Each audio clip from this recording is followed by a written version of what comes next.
Ukraine ramped up significantly last night when the Russians took over Europe's largest nuclear power facility. And now Russia has blocked Facebook, Twitter, and YouTube there. Jamia Reed joins us now to tell us about one man's experience in the war-torn country now that he is back at home. Jamia.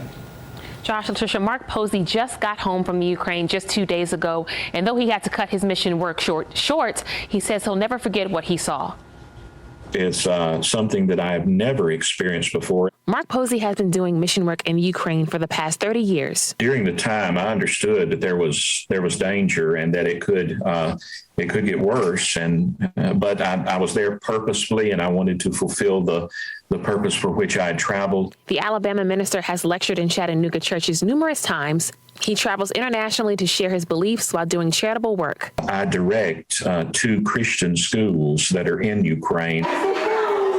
During his time there, he saw military forces intensify. He describes once a terrifying moment. 5:30 that morning, I was awakened to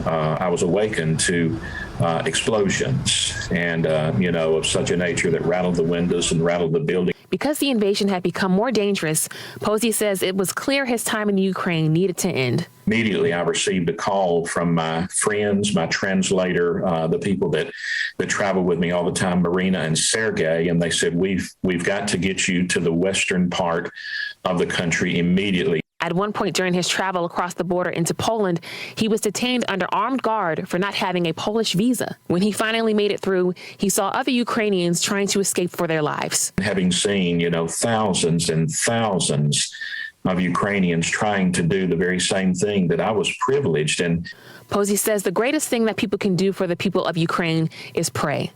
The second is donating funds and supplies. Basic needs of food, water, clothing, medical supplies, baby supplies, diapers, formula, personal hygiene supplies.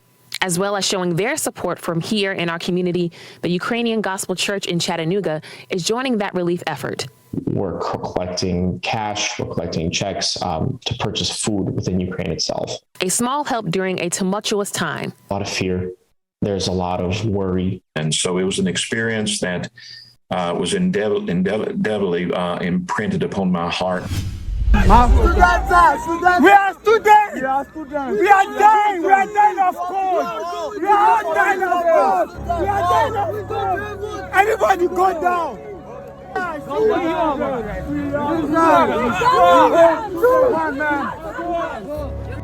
The war made me realize that if there are human beings, there are others that are regarded different from others. I want other Africans to learn to speak up. That's all.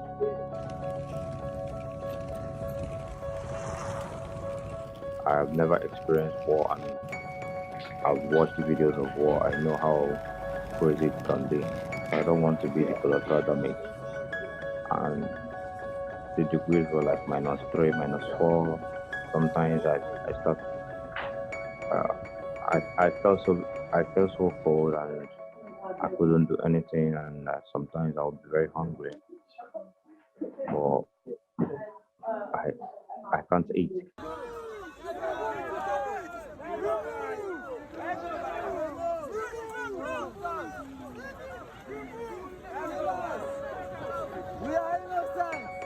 I can't describe my feeling yet because it was somehow weird for me.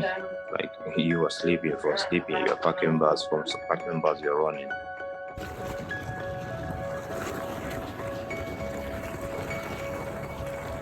I started running from 25th of last month. Crossing the Ukraine border to Poland was devastating because of the discrimination. The first discrimination was at Kyiv train station. They were allowing, they said, only women and children. I said, okay, that's fine. But I don't see you taking the other African women and the other Middle Eastern women that are pregnant. And they were actually in the cold, some with their kids. We've been here for 3 days. We died of cold.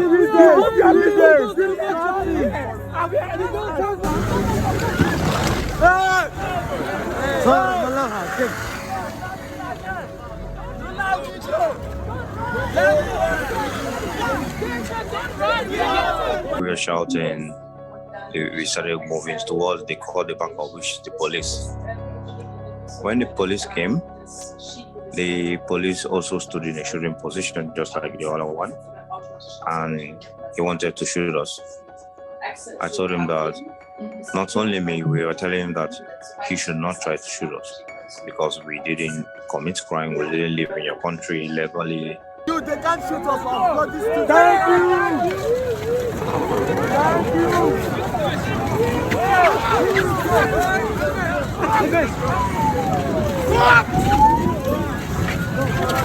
you. Now, we got to the border. They said the border is closed. We have to sleep outside again with the snow and everything. Then the next day, they told us to form a line. On the line, we formed it. After some hours in the morning, around 9 to 11, then by 12, one man in black came and told us Indians, Africans, and Middle Easterners should leave here and go to another border, which is Romania. But we told him that we cannot do this thing again. We've been on the road for 3 days, and we cannot go back. I felt like maybe someone might die here because there are some people fainting. And there was no blanket, so we were just covering ourselves with our clothes and anything we can find.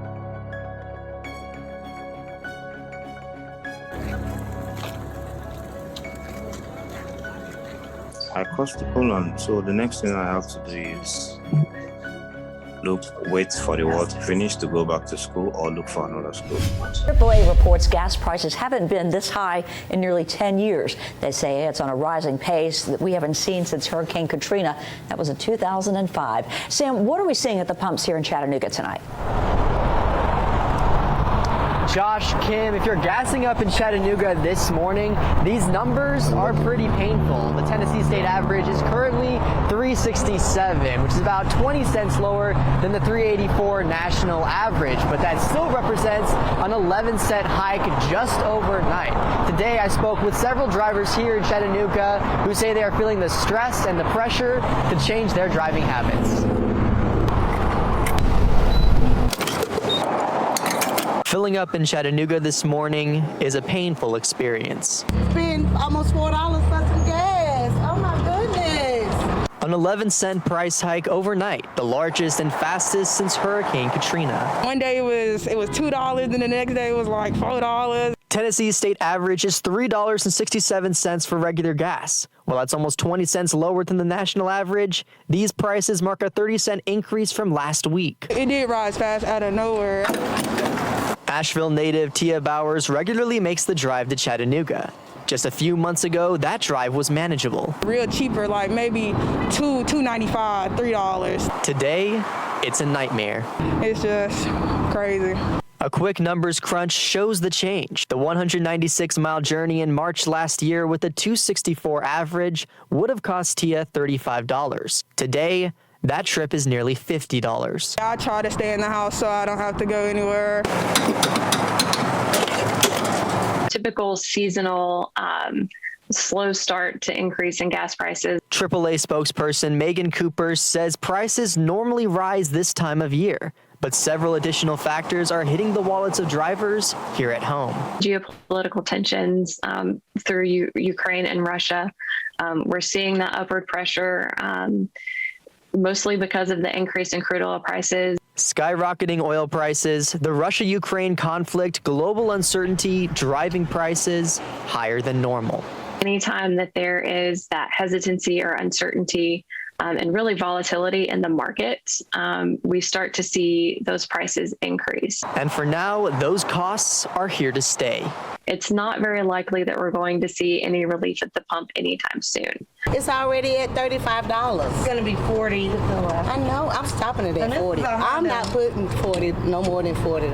And AAA says there's a number of things you can do to reduce the costs, including avoiding aggressive speeding and aggressive driving. And additionally, you can remove the unnecessary bike racks from the top of your vehicle and the back to reduce the weight, in addition to keeping track of local prices.